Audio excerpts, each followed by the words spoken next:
This is Money Made Simple, the financial podcast that keeps it simple and gets to the point. Hello and welcome back to the show, our second episode of Money Made Simple. Hi Jenny. Hello Liv. So in our first episode last week, we spoke about why it's so important to talk more about money. So here we are again. This time we're going to cover KiwiSaver, so the basics of KiwiSaver. We will cover more detail in future episodes, but for now we'd just like to keep it simple as we do. So let's get into it. Let's talk about KiwiSaver in New Zealand, Jenny. What exactly is the KiwiSaver scheme and why was it brought in however many years ago? Do we actually need it? Yeah, well, let's start with answering that question. Yes, we do need it. The KiwiSaver scheme was set up by the government and launched back in 2007. So it hasn't been around that long, really. It was designed to foster good saving habits because apparently that was something that Kiwis were not very good at doing. That's why we need it. And too many Kiwis were reaching retirement age without adequate savings to retire with dignity or in the way that they wanted. So KiwiSaver makes it really easy for us to save for the long term. Money comes out of our wages or salary before we even see it, and it's essentially locked up. You don't have easy access to it. We will talk about how you can get to it. So it started in 2007. We currently have, as of the last reporting year, 3.1 million members in the KiwiSaver scheme, which is a big proportion of the New Zealand population. But there are only 1.9 million members actually contributing regularly to their KiwiSaver. As of March of this year, 2023, that group of Kiwis had saved almost $90 billion. Sounds impressive. Yes, it's a pretty big number. The average balance of those members is about $28,324 to be exact, and that's going to grow as the scheme grows and matures. Okay. So just for a moment, I want to compare those details to Australia. So Australia are what I would say light years ahead of us. So their superannuation scheme actually started in 1992. So by my calculations, that's about 15 years earlier than us. Good maths, Liv. Thank you. Get to work for a financial provider and have the maths up there. So they have $3.7 trillion saved in their superannuation scheme, as again, like you've done, as at March 2023, the end of the financial year. So it's been a lot more ambitious for Australia. Another key difference is that the Australian scheme is compulsory, so all employees have to be in it. And one more really interesting point that I found out while I was researching the Australian scheme was that a large proportion of the Australian super providers are actually non-profit.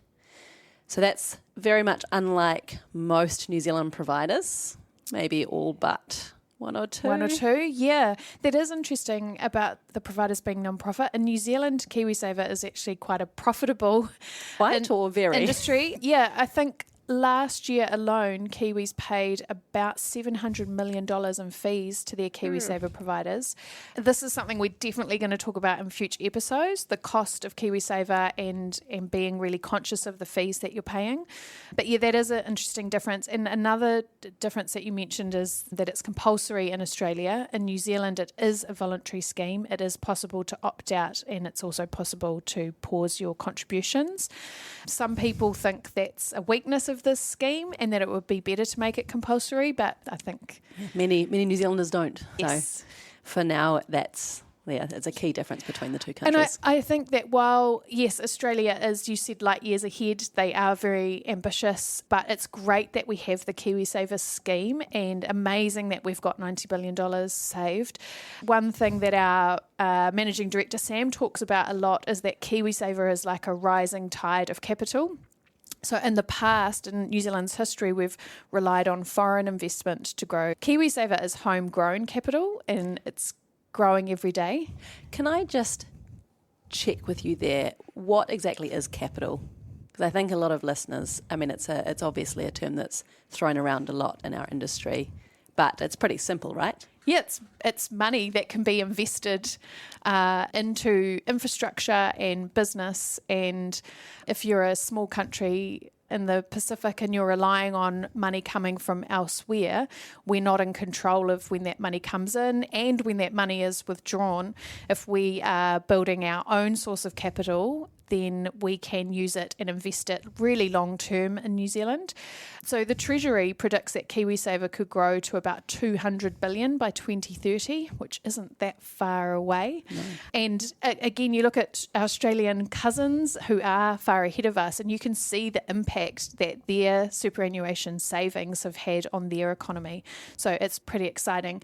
I think KiwiSaver is great because it's really good for individuals. We are saving for first homes or for our retirement, but it's actually really good for the country as well. Our prosperity. Yes. So let's cover some of the basics of the KiwiSaver scheme for us as individuals, Liv. Okay, so first is probably who can join. So to be able to join KiwiSaver, you don't actually have to be employed. You just have to tick a few boxes. So you have to be a New Zealand citizen or a resident, i.e. entitled to live in New Zealand indefinitely. And you have to be living or normally living in New Zealand. You can join at any age, so under 18 is okay, and if you're not working. But if you're under 18, you'll need parental or guardian support for your application or to complete the enrolment on your behalf. So there are three main ways to join KiwiSaver. So if you're starting a new job and you're over 18, you could be automatically enrolled. If that's the case, as we said, the scheme is voluntary, so you have 3 months to opt out if you want to, if you've been automatically enrolled. Otherwise, you can join through your employer, so asking your employer to sign you up, or you can alternatively directly sign up via a KiwiSaver provider, so going to their website and filling out the form. From the age of 18, there's also what we call contributions, KiwiSaver contributions. So there are three main types of KiwiSaver contributions. There's your employee contribution, so that's what you contribute from your pay. There are employer contributions if you're not self-employed. So if you're employed by an organisation, then your employer will have to match a minimum of 3%. And there are the government contributions, which is an annual contribution that if you meet the eligibility criteria, then you will get those contributions. And we will go over those in a lot more detail in a future episodes. Yes, we will do that. But it might be worth noting now that there's also a fourth type of contribution, voluntary contributions. These can be made by any member at any time, and they're often used by self-employed people or people who aren't employed.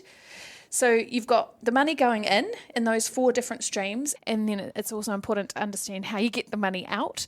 It's designed, as we said, as a retirement scheme, but it can also be used for first home deposit or settlement. So for those of us that joined a little bit later in life, where we might be focused on retirement, if you join when you're a child or when you're 18, then you may be focusing initially on saving enough for a first home. Yeah, so those are the two main ways. You have to be 65 to withdraw for retirement, and there are conditions around first home withdrawal as well, such as the amount of time you've been in the scheme. And there are a few other ways you can withdraw it via certain criteria. I mean, the criteria for getting your money out of KiwiSaver is pretty strict for a reason. They really want you to hold on to those savings till retirement. But if you have a serious illness, or you're facing significant financial hardship, or you're permanently immigrating, so you're leaving New Zealand for good, anywhere other than Australia, because we have a slightly different deal there, then these are some of the reasons you would be able to withdraw your KiwiSaver if you meet the criteria around that. Makes sense. So it's your money and you can access it, but under fairly strict rules and conditions. Yeah. Cool. And how safe is your money? So, I mean, I know this is a really common fear from people. How does that kind of work? How does that work? Yes, no one's going to steal it. The assets of all KiwiSaver schemes, or from all the providers, are actually held in trust by a third party, a custodian, meaning that the assets aren't directly held or owned by the provider itself. This means that if the fund manager goes into bankruptcy or is unable to continue operating, the KiwiSaver assets are held in trust and they are protected. The supervisor, or the FMA, which is the Financial Markets Authority, correct, would be able to appoint a new manager, so your money would be then transferred and managed by another provider. So it is held safe. In terms of how it's invested, every provider is different, but while the money is held by the custodian, it is managed by the provider. They will be making investment decisions and they are investing that money on your behalf, along with the money from all the other KiwiSaver members, in different assets like shares, property and bonds. Which is also something that will be for a future episode. Yes, absolutely. Cool. Okay, so we know the basics, very much the basics of how it works. But what does it really mean for you or me, i.e. what's the stuff that we actually can control or choose in terms of getting the most out of our own KiwiSaver schemes? Yeah, so I mean, you look at the world and there's a lot going on and there's a lot that we can't control. We can't control what the markets are doing. We can't control interest rates or inflation, but we can control a few things in terms of our KiwiSaver. So the first one we've already talked about, that's your contribution rate. How much do you want to contribute from your own wages or salary to your KiwiSaver? There's various amounts and you pick the one that's right for you. Another one is, who is your provider? Simplicity is obviously a KiwiSaver provider itself, but there are loads of providers in New Zealand. There's the banks, but there's also some specialist KiwiSaver providers around. You need to pick one that has the right funds for you, has the right approach to investing. It's important that you check what the fee structure is. They'll all have a different sort of investment approach. There's some really great websites out there where you can compare the different providers and make a choice. I think one of the best of those being actually the government's website itself, so sorted.org. It provides a lot of great tools and calculators, but also a lot of great comparisons between providers, and you can kind of filter and sort by what you're looking for personally. Yeah, I'm a big fan of Sorted. The tools that they have are really useful. I think from my knowledge there's around 35 KiwiSaver providers in New Zealand. What about a default provider? I mean, what is it and why? So there's 6 default providers. The government's actually done a fairly recent review, and that's when we were appointed as one of the default providers. And the idea there is that people who are signed up automatically to KiwiSaver via their employer, maybe they start their first job, and neither the member nor the employer have nominated a provider, then that person will be assigned a default KiwiSaver provider, one of the 6, and they've essentially been vetted by the government. So, they can rest assured that they're going to do a good job and they're going to look after that investment. It used to be that if you're a default member, you automatically went into a conservative fund.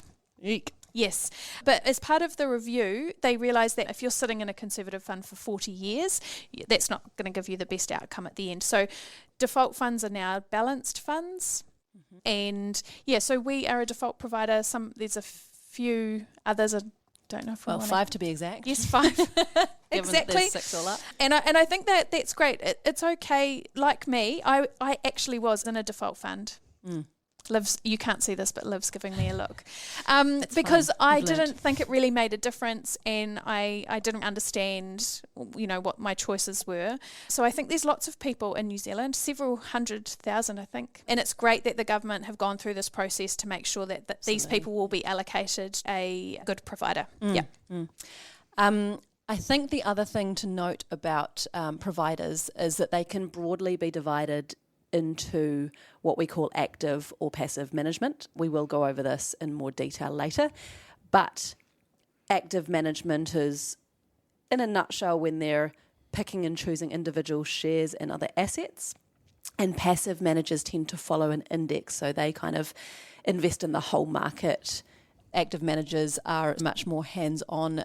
They tend to have higher fees, whereas the passive managers, when it's a little bit more automatic, there is obviously a level of complexity to it, but buying the whole market in the form of indices tends to be lower cost and less hands-on. That obviously leads on to the fact that there are a really wide range of fee levels amongst different KiwiSaver providers in New Zealand. Yeah, it's again good to check out on Sorted, and it's something that you can control in terms of the fees that you are paying on your KiwiSaver. Absolutely. account. If we're talking about you making a decision about who your provider is, you're making a decision about the contribution rate that you're paying, being really clear about the fees you're paying is another thing that you can do to impact your long-term savings. People don't really think about them that much because it's not like your mobile phone bill or your power bill where the bill comes in and you actually have to physically pay it and you're quite aware of it. KiwiSaver fees just come out of your KiwiSaver savings, and unless you're paying attention to your annual statement, which you get once a year, which sorry, Liv, really I don't look at my annual statement. You're not really thinking, it's not a bill that you have to pay. No. But that is money that's coming out of your savings and money that's not earning compounding interest over years and years. Fees are super important. I would say that's a key priority when you're thinking about KiwiSaver. The final, I guess, main point around what you can control is your fund type. So basically, most KiwiSaver providers will have a range of fund types. They will range from lower to higher risk. And the reason why we have these is kind of based on three things, and that will be the time that you have until you want to withdraw your money, some or all of your money. Which is often called your investment time horizon. Correct. Yes. Your attitude towards risk and how much you're prepared to gain or lose in any set period of time. And also, I kind of related to that, in my opinion, would be your attitude towards volatility. So whether you're happy to see the market go up and down. More conservative funds will be a little bit smoother, kind of slow, steady growth. Exactly. Yeah. And then higher risk funds, those usually that have a much higher proportion of shares, will have a lot more volatility. Volatility meaning they go up and down, which means the balance of your KiwiSaver fund that invests in that and those shares will go up and down a lot with a lot bigger spikes. So, and over the long term, that risk is likely to lead to higher returns. But you have to be comfortable with it, I think. Great. So hopefully that has provided a very brief background into KiwiSaver in New Zealand and versus Australia and why it's here. Essentially, it was brought in to combat the lack of retirement savings that New Zealanders have historically had. So we're trying to pave the way for people to have a much more decent nest egg to support us to live through those golden years. And then the bonus of that, those individual savings, is that it can be invested back into the country. New Zealand. Yeah, it's a win-win. It is. So what's next then? Right. Well, next week we're going to talk about net worth. What is it, how to calculate it, and why it's important. Great. All right. Well, we'll see you next week. Cheers for tuning in. Bye.